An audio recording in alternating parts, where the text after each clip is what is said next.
Okay, let's get the party started, okay? Because I don't want to be scared to make content forever, and imperfect is better than nothing at all. So today I want to come on here and I want to talk about my testimony. I actually did a video earlier and I liked how it came out, but I missed a lot of important details. I didn't know where to start in my testimony. I don't know, where do people usually start? Do I start when I was in my mother's womb and, you know, God knitted me there? Because when I was in my mother's womb, my mother was only 14 years old. We can like talk about the important stuff. Isn't it all important? Because I don't know, like, no, I'm just kidding. Like from what you remember, like stuff that's like serious and stuff. Okay, so let me just give a small breakdown of me growing up, right? So my mother, she was 14 when she got pregnant with me. She had me at 15. Throughout a lot of my childhood, she was in and out of jail. So I was raised by my grandparents for a very long time. My dad, he was in the picture, but I didn't live with him until like about 6th grade. I moved in with him, and then he moved to Texas. I moved to Texas, and then I came back. I begged him to let me live with my grandparents again because I was just feeling very unwanted by him, because he had like a new marriage, new kids. I was a teenager, just lots of abandonment issues, lots of rejection, sensitivity. So that was that. And I'm not blaming anybody right now, okay? Please, I'm not saying anybody did anything to me. It's just, I can only speak from my perspective and my point of view. And I understand that everybody has their perspective and their point of view. And now that I'm older, I definitely understand, you know, everybody a little bit better. And I'm not as like judgmental towards them. I wanted to move back. So 8th grade, I moved back with my grandma, and that's when I kind of met the Christian church for the first time. Actually, I grew up Catholic with my dad. I did my first communion and everything, and I loved church, but I didn't know like Jesus and like what he really did. But I loved church, and I loved to like be the one that knows everything. I definitely took it as a competition, and I learned all the prayers before anybody else. I learned the creed first. Well, maybe I didn't learn it first, but I went to go test for it first, so I got the credit first. Anyway, yeah, Catholic, you know, that was the whole life. And then it was really cool because when I was in 8th grade, I used to live in these mobile homes that were like kind of ghetto, and it was kind of cool that they were a little ghetto. I don't like to use the word ghetto genuinely, but I don't know what other way to describe them. There was definitely poverty and gang violence and all that. Because I lived in these mobile homes, like people would always come and like give us stuff, which is really cool. So like churches would come and evangelize. Actually, the principal of the school that I went to in 8th grade, like in middle school, he would come and like give us breakfast on Saturdays, and it was so good. It was like a home cooked breakfast. Like he would bring like a grill and everything, and it was so nice. I love when they would do that. And then for Christmas, people would bring Christmas presents. They would bring toys to the neighborhood. It was so cool. And then for like Thanksgiving, people would come and bring us like meals, and they were so delicious. Somebody told me it tastes like prison food, and I'm like, prison food? I don't know. It just tasted so delicious to me. It's like the mashed potatoes and the gravy and the turkey, and then like the little snack that they give you on the side and the little juices. I loved it. And then this church called Victory Outreach, they came to evangelize to us, and they invited us to like this kids thing that they were doing. And yeah, I joined the church. I loved the church. I was there, you know, going, and again, I didn't really know Jesus, but I knew that I loved church, and I knew that I loved to hang out with people and have so much fun. And I really truly don't want to blame anybody, because I know that the leaders at that church really did care. And like specifically like my leader, she was always trying to get me to like read the Bible and stuff, but I was very much just like repeating what I was hearing but not looking into it for myself. So I didn't have a solid foundation. And 9th grade, I ended up you know, hanging out with a boy, and then somebody in the church mentioned it to me. Like they said, you know, you're kind of young, you shouldn't be hanging out with boys alone. I didn't really feel offended, but I took it as an excuse to be like, the church is being so judgmental towards me. I'm leaving the church. The church is toxic. I wasn't even offended. I think I was just looking for any excuse, because I didn't want to be told what to do. And so I left church, stopped going in 9th grade, ended up dating that man, and he broke up with me, broke my heart.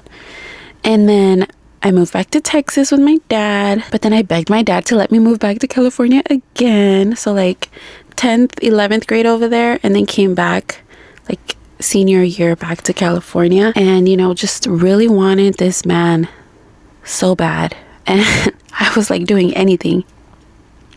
But then at some point, it really just hit me like, it's not worth it.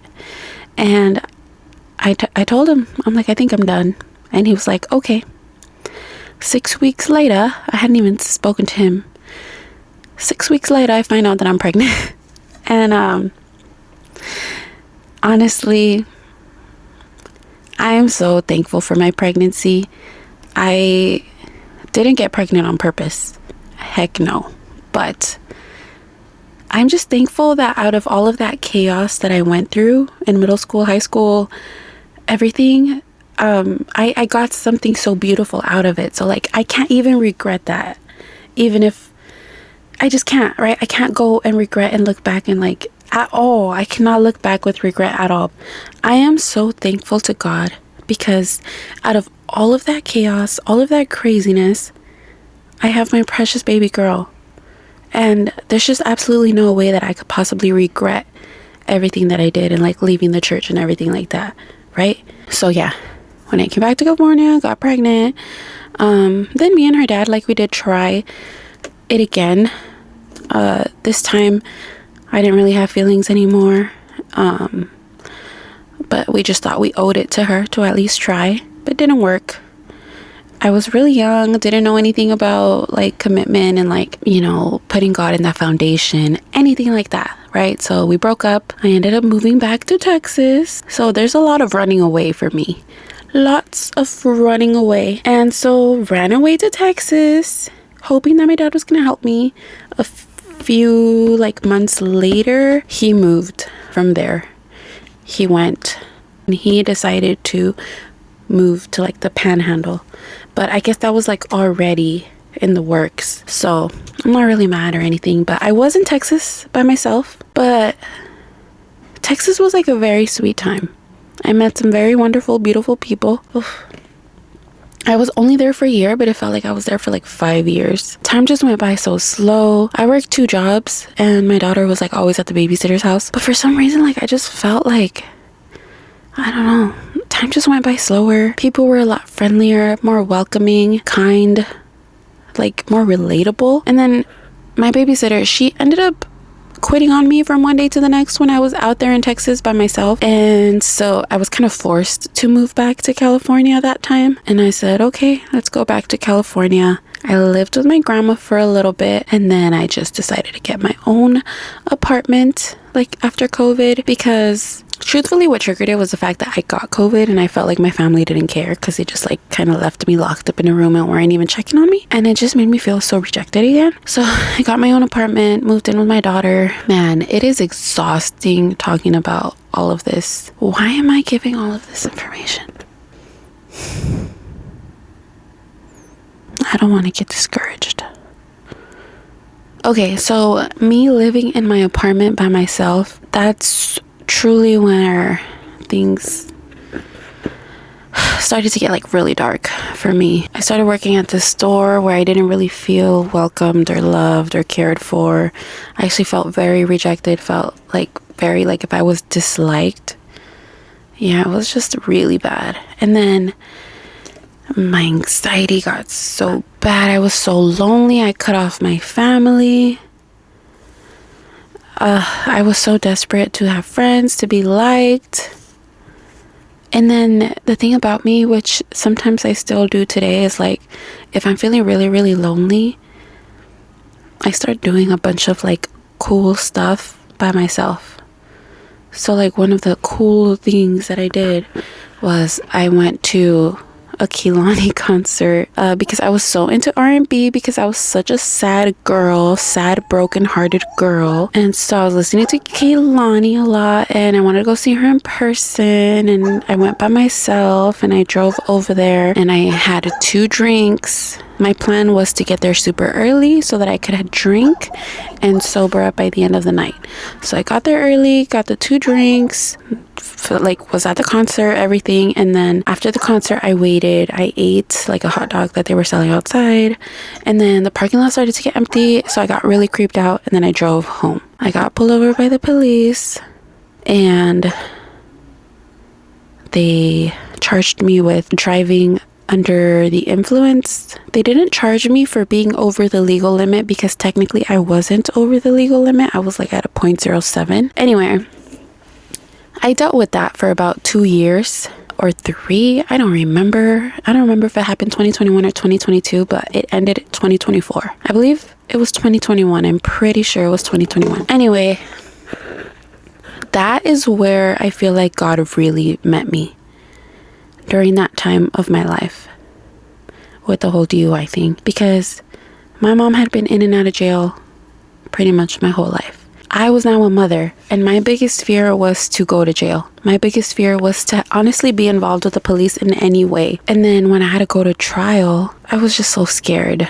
I was so scared, but something in me kept pushing for me to go to trial because they kept trying to give me these deals and blah blah blah blah, but I was like, no, like I was good, like I really was good. Like I understand there was alcohol in my system, but like I was good. Like, and it was so unfair the way they were treating it, because at some point they were like, well, today's the last day we're gonna give you this deal. If you don't take it today, we're never gonna give it to you again. I'm like, what the heck, are you guys trying to sell me on something? Like, that's a sales tactic. I'm not falling for that. No, I'm gonna take it to trial. God was so involved in that whole thing, because when I started, I had people that didn't really care that much, and the judge was like really harsh. The police officer was like straight up lying, saying that I was swerving and blah blah blah blah blah. But there's footage of everything, and it was just really really tough, because when it comes to the law, like they're all co-workers, they all know each other, and you're just like some criminal, you're just like some random person.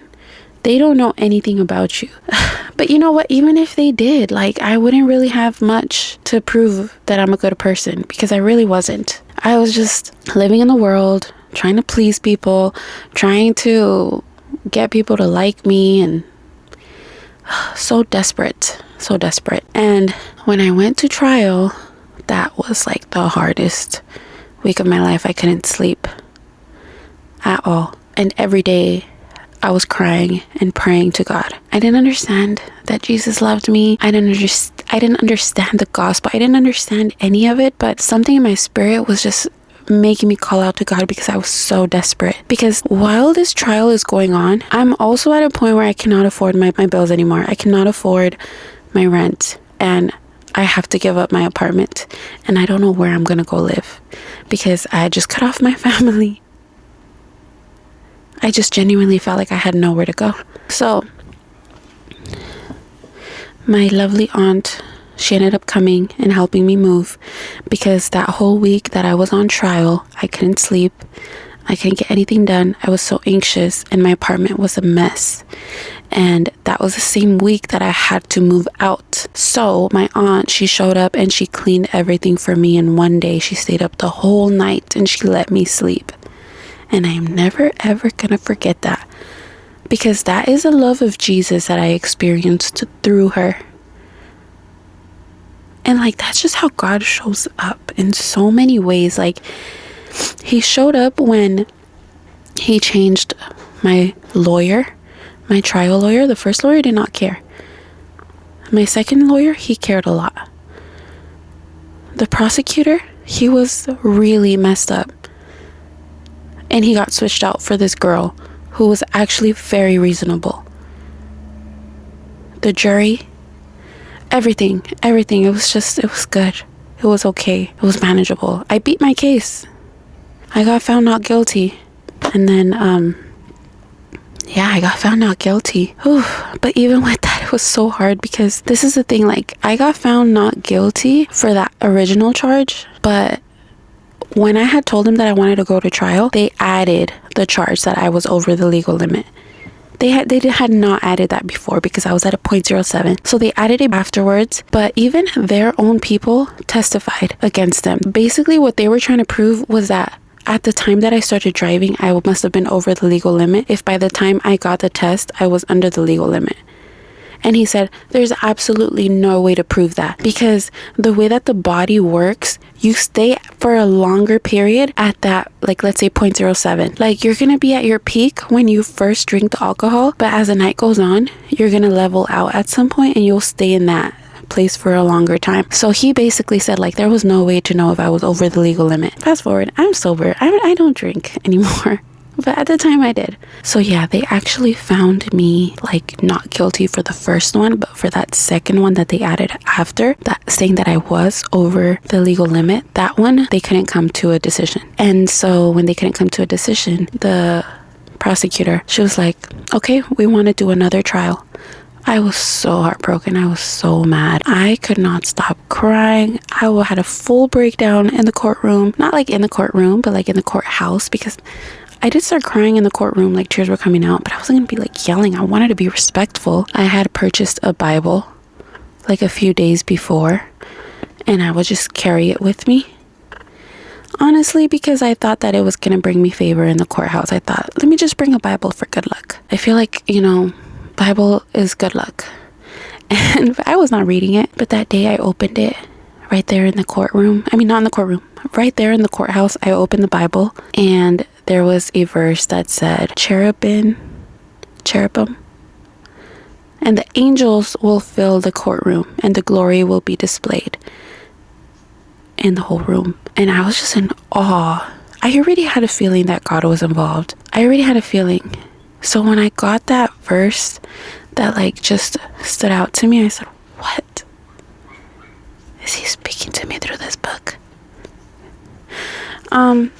And that goes to show that seeds do get planted, because one thing that I really do remember about when I was doing my first communion classes is that one of the teachers told us that there have been times where the Bible has just opened up to like exactly what she needed to hear. So I was like, okay, that happens sometimes. And I was like, okay, God is speaking to me. Another thing that I should mention, that I actually really wanted to mention, it's like the whole reason that I'm like re-recording this video, and I already skipped it again, is that when I was in the courtroom, I almost had like an anxiety attack, because I was sitting there and I just kept looking around and I felt like everybody was against me. I was like literally thinking like, they're against me, they're against me, they're against me, they're against me. Like I was pointing to the whole room and just looking at everybody that was against me. And I almost was like gonna start panicking in that moment while the trial is going on. They're stating their case, they're arguing, they're questioning, the judge is listening. I was just thinking, everybody in this room is against me. And in that same thought, I also had another thought. And it said, look at everybody in this room with love. Let love come out of you in this moment. Look at the prosecutor. She's doing her job. Right now, it may be making you feel bad, but there are times where this woman gets justice for the people who really need it. She's just doing her job. And you should be thankful that there are people who do their job well and care about their job. I said, okay. I started to really respect her. The judge, I don't know what her problem was. The judge, I mean, it must have taken some work to get to this position. It must have been a dream at some point. Like, she's still a woman. She still has a life outside of this. She's just trying to do her job. The jurors, they're not against you. They're just trying to follow their civic duty. They're just trying to do their job as Americans. And your lawyer, he is trying his best. And he's fighting for you. And in that moment, I really felt so much peace. And I was like, I think God is speaking to me. And sure enough, he was. So that was happening. So then when I opened the Bible and I seen that verse, I was like, whoa, like he's like really talking to me. Like he's like showing up like every time, like every single time throughout all of this, he has been showing up, because I know it's not me. I know that I have not been able to handle things in the past. So what is going on? So yeah, after that trial was over, And mind you, I had every thought in my head, like, I'm gonna have to come back because we're gonna do the trial all over again. And so I was very heartbroken. And then, like, okay, did that make sense, right? So, like, I went through the whole trial. On the last day, they said that they couldn't come to an agreement on one of the charges. So the prosecutor said she was gonna do the trial all over again. I had just been through the hardest week of my life. So I started crying like a maniac, going crazy. That's when I opened the Bible and I got that encouragement. And that's when I just kept remembering, like, he has really been showing up this whole time. So I kind of want to give the perspective that, like, even though, like, I had been to church before, I had no idea how any of this worked. Like, a lot of this is brand new to me because, like I said, I was not paying attention. I was being so selfish.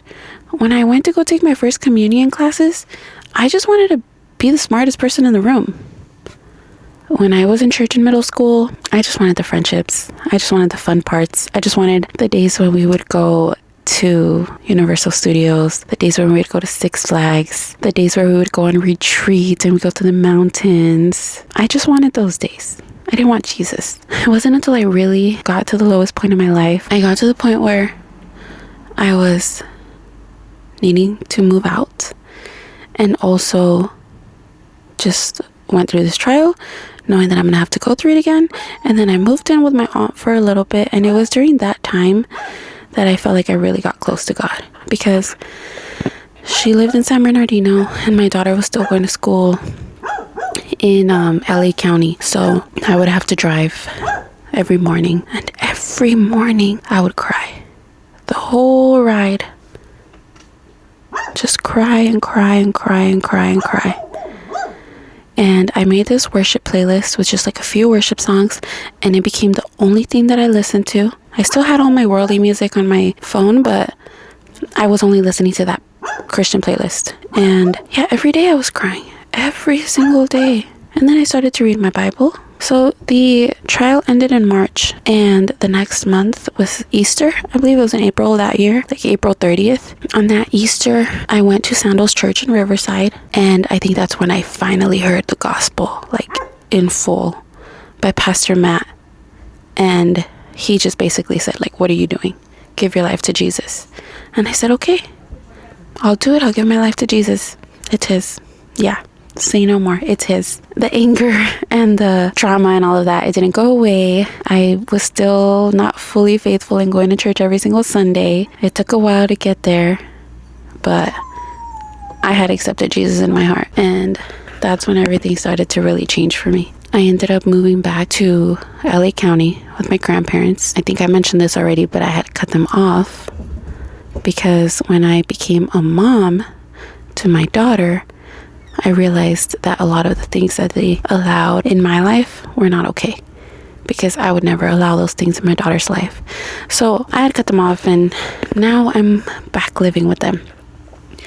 But it has been the sweetest thing that Jesus not only saved me from anxiety, depression, a DUI, he saved me and he gave me my family back. He gave me love for my grandparents. He gave me compassion for them. Our relationship is so strong, and I am so happy and so thankful to him for that. I love Jesus so much.